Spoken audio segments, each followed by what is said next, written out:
Que tal a gente fazer uma pausa agora? Uma pausa para mergulhar num conceito que é, bem, profundo e transformador, a yoga da voz.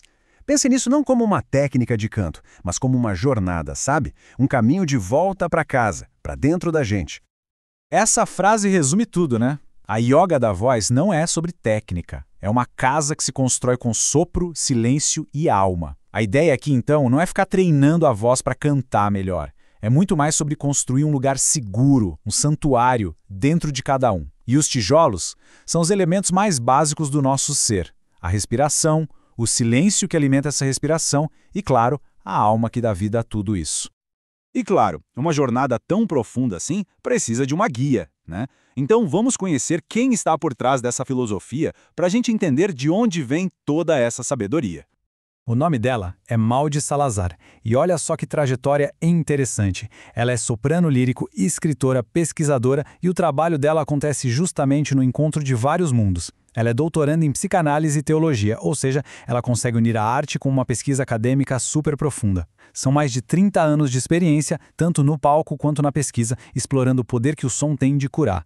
É uma combinação incrível de rigor científico com uma sensibilidade artística, tudo para acessar a cura pela escuta, pela vibração. Ok, então de onde vem a voz? A gente tende a pensar que é só da garganta, das cordas vocais, certo? Pois é, o que é fascinante nessa abordagem é que a origem da voz é vista de uma forma muito, mas muito mais profunda. A yoga da voz é basicamente esse ponto de encontro, o lugar onde corpo, espírito e emoção se dão as mãos. Ela parte do princípio de que a nossa voz não é só um som mecânico, ela nasce de toda a nossa experiência de vida. Pense bem, cada dor, cada alegria, cada memória, cada momento de coragem. Tudo isso está ali, vibrando na nossa voz. É exatamente aí que o físico e o, digamos, imaterial se encontram. É uma imagem muito forte, né? A voz deixa de ser só comunicação e vira uma espécie de prece. Uma expressão sagrada que não vem do pensamento racional, mas que brota do corpo. E seguindo essa mesma linha, é a alma que dança em forma de sopro. A respiração, que é o combustível da voz, ela deixa de ser algo automático, mecânico, para se transformar numa verdadeira dança da nossa essência. Quase como se a alma ficasse visível nesse movimento de inspirar e expirar. E para fechar essa tríade, vem o espírito que sorri em forma de ressonância. Sabe aquela vibração que o som causa no corpo? Aquilo é visto como o sorriso do espírito, a manifestação física de uma alegria que vem de dentro. É uma visão, nossa, super poética e completa da nossa capacidade de produzir som. Então, se a voz é tudo isso, o som ganha uma função completamente nova.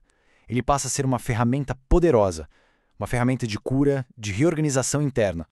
É aqui que a chave vira. A ideia de que o corpo deixa de ser uma máquina e volta a ser um templo. É uma mudança de perspectiva gigantesca. A gente para de olhar para o corpo como algo que quebra e precisa de conserto e passa a vê-lo como um lugar sagrado. Um templo que precisa ser honrado, respeitado e, principalmente, ouvido.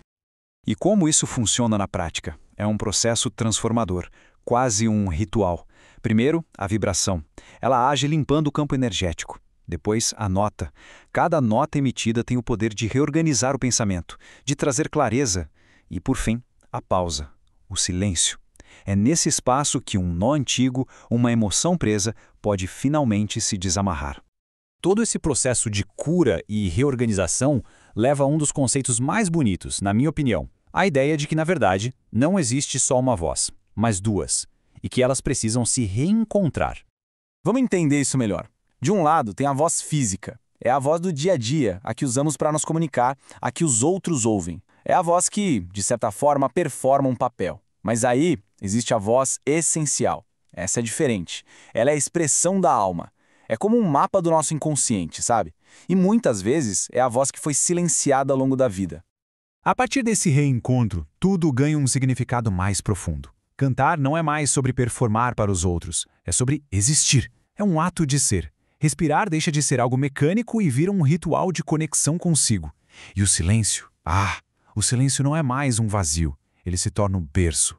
O lugar onde o nosso som mais autêntico pode finalmente nascer.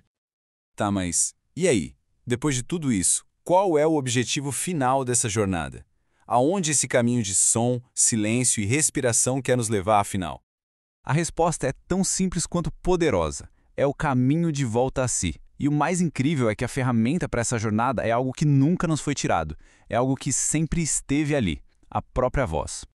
E para a gente terminar, fica uma reflexão, um convite ao silêncio. Com tanto barulho lá fora, com tanta informação, quando foi a última vez que a gente realmente parou para se escutar, para ouvir o som que vem de dentro?